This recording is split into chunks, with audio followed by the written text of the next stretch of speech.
kontemplasi awal tahun 2024. Kalau saya memandang kembali kehidupan saya ke belakang, ketika memulai bisnis MB tahun 2003, banyak hal yang tidak masuk akal terjadi dan akhirnya mengubah pandangan saya terhadap proses atau kejadian-kejadian yang ada di dunia ini.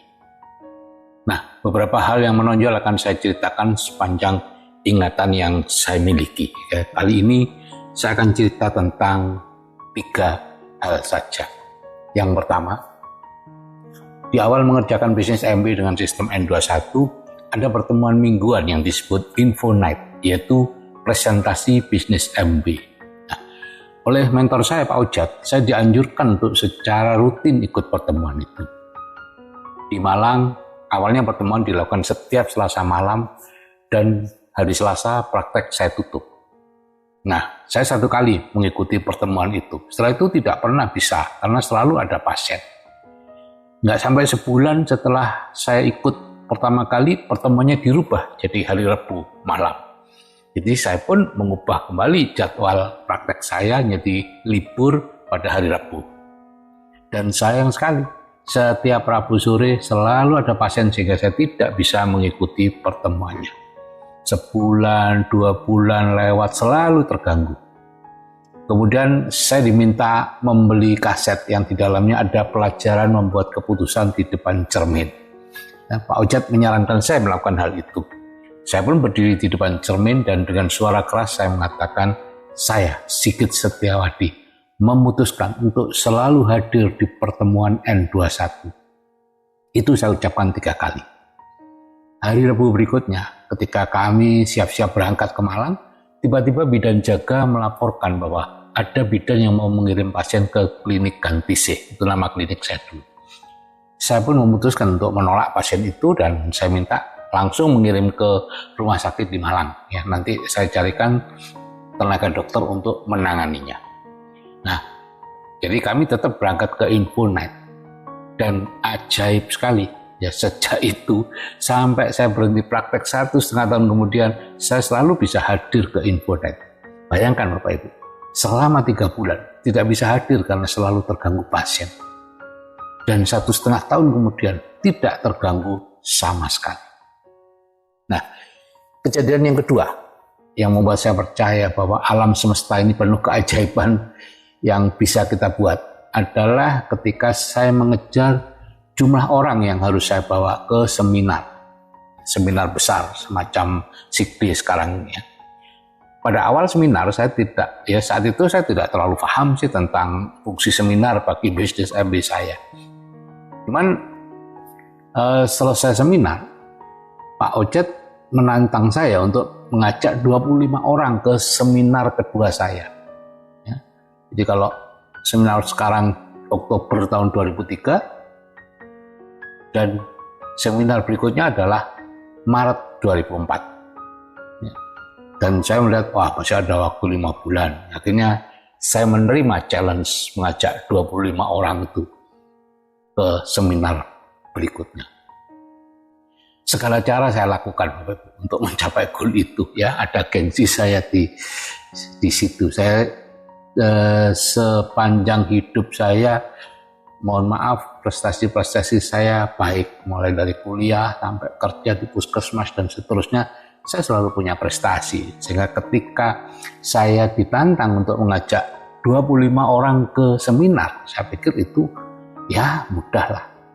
Ternyata setelah segala cara saya lakukan mencapai goal itu, seminggu sebelum seminar baru bisa mencapai 15 orang, 5 bulan. Saya sendiri sudah putus asa tentang goal itu ya.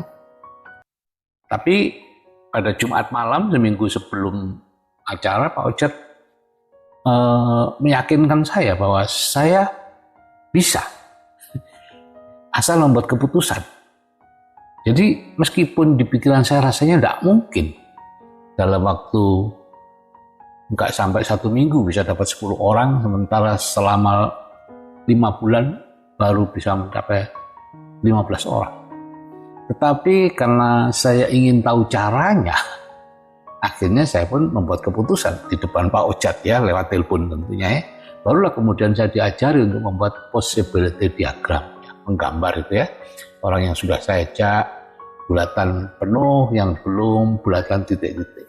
Dan ajaib sekali loh.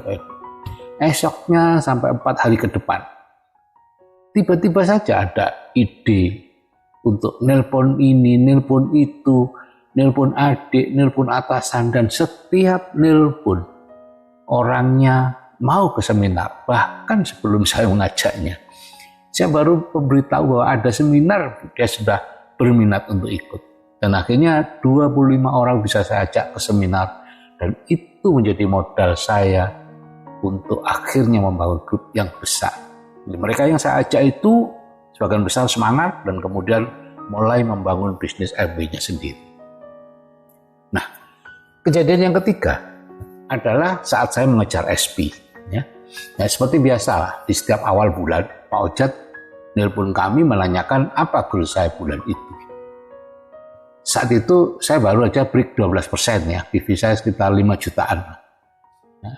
Dan seperti biasa ya, saya memiliki goal menjadi 15%. 6,5 juta PV. Nah, waktu itu terasa keren.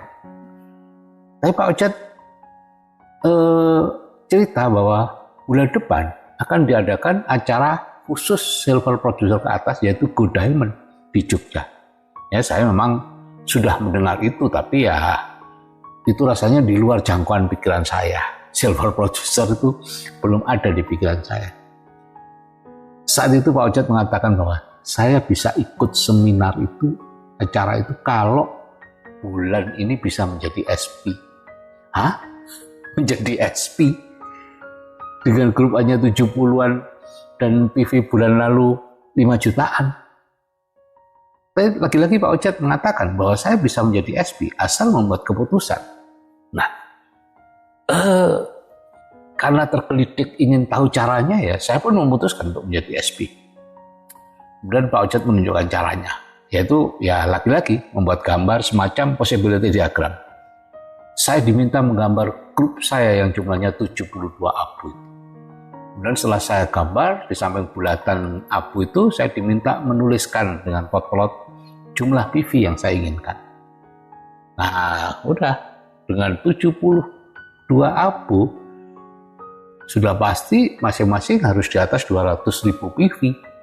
Ya, kalau 200.000 PV masing-masing, itu kalau sekarang setara 2 jutaan ya, belanjanya itu hanya 14 juta PV kan.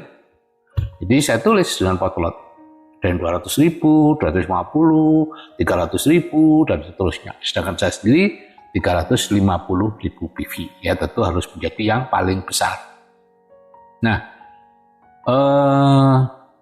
begitulah dengan potlot, akhirnya tulis sekian, ternyata masih kurang, masih 15 juta PV sekian. Ya udah, ada tambahin lagi dan seterusnya. Sehingga kami rasanya tertawa geli sendiri ya, tempat tidak masuk akalnya apa yang kami lakukan itu ya. Ngarang-ngarang belanjanya orang gitu ya. Nah, bayangkan kami dengan menulis itu meminta setiap abu di grup belanja antara 2 sampai 3 juta nilai sekarang ya. Saat itu sih 1 PV 6 rupiah ya. Kalau sekarang kan 1 PV sekitar hampir 10 rupiah. Jadi kalau 200.000 PV ya berarti 2 juta, 300.000 PV ya berarti 3 juta. Apa ya mungkin?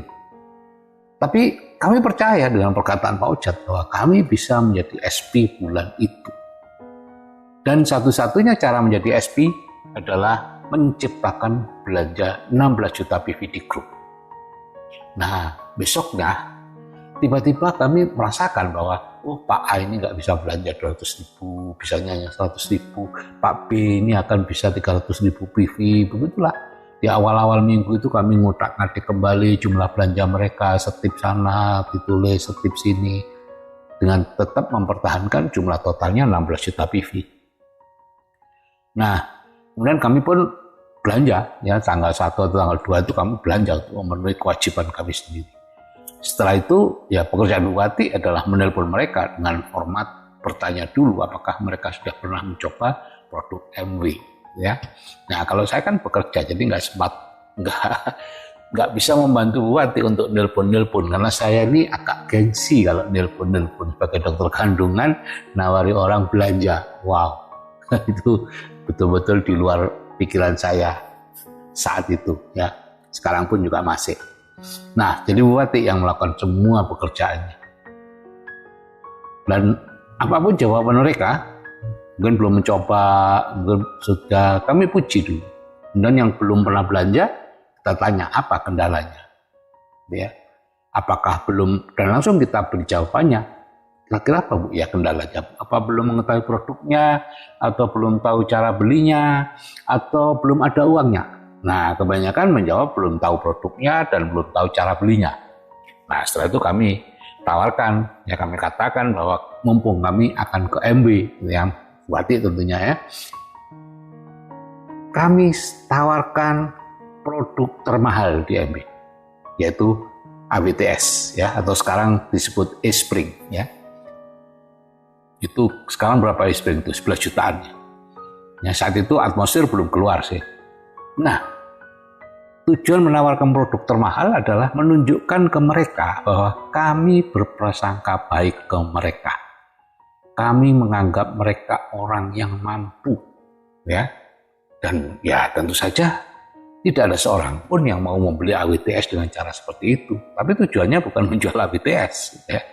Tujuannya hanya menekankan bahwa kami percaya mereka bisa beli sesuatu. Nah, dan kami tawarkan Queen Cookware, yaitu panci-pancinya MW.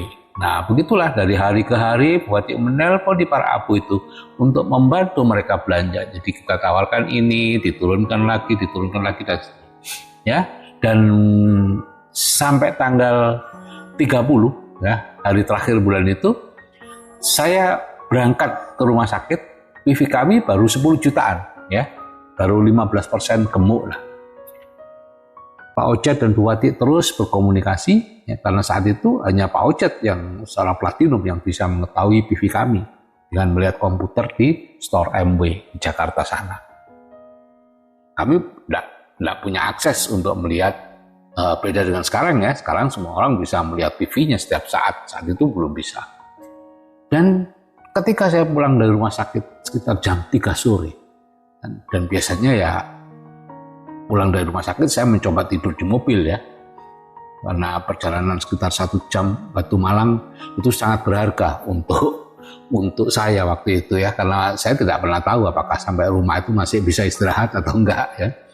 Ya karena bos saya yaitu bayi-bayi yang baru lahir, yang mau lahir ya, bisa sewaktu-waktu manggil saya gitu ya. Nah, saat itu dalam perjalanan pulang masuk SMS yang berbunyi, "Selamat telah lahir new silver producer Dr. Sigit dan Ibu Pati." Wow, Bapak Ibu, saya betul-betul merasa surprise. Bayangkan, pagi masih 10 jutaan, sore sudah 16 juta. Dan katanya Buati juga tidak melakukan pekerjaan ekstra ya, seperti biasa, nelpon ya, dan standby di ADC. Sehingga kami dalam bulan depannya dengan menengadahkan kepala ya, kami datang ke Jogja menghadiri acara Good Diamond selama 2 malam 3 hari. Ya, dan biayanya cukup mahal ya, kurang lebih setengah dari bonus SP kami. Nah, itulah Bapak Ibu, 3 kejadian yang menunjukkan bahwa dunia ini tidak berjalan linear atau seperti garis lurus ya. Dan itu saya alami sendiri, sehingga sejak itu saya ya banyaklah keajaiban yang bisa terjadi asal kita berani memutuskan sesuatu dan terus yakin bahwa Tuhan akan membantu kita. Jadi hal-hal yang secara manusia tidak masuk akal ternyata bisa terwujud kalau kita berani membuat keputusan, berani melakukan kerjanya, dan berani menghadapi situasi yang seperti tidak mungkin dan telah membuat kita seperti putus asa. Tapi kita terus melakukannya. Saat itu Bapak Ibu, tahun 2004, saya belum mengetahui tentang Law of Attraction yang baru ditulis dan difilmkan Rhonda Byrne tahun 2006. kemudian Mestakung atau Semesta Mendukung yang ditulis Prof. Johannes Surya tahun 2006 juga. Jadi saya sudah melakukannya dan mengalaminya, baru kemudian membaca buku-bukunya. Oke Bapak Ibu, selamat tahun baru 2024. Selamat mencari pengalaman-pengalaman baru di kehidupan ini. Buatlah keputusan-keputusan yang seperti tidak masuk akal dan kemudian beranilah untuk melakukannya.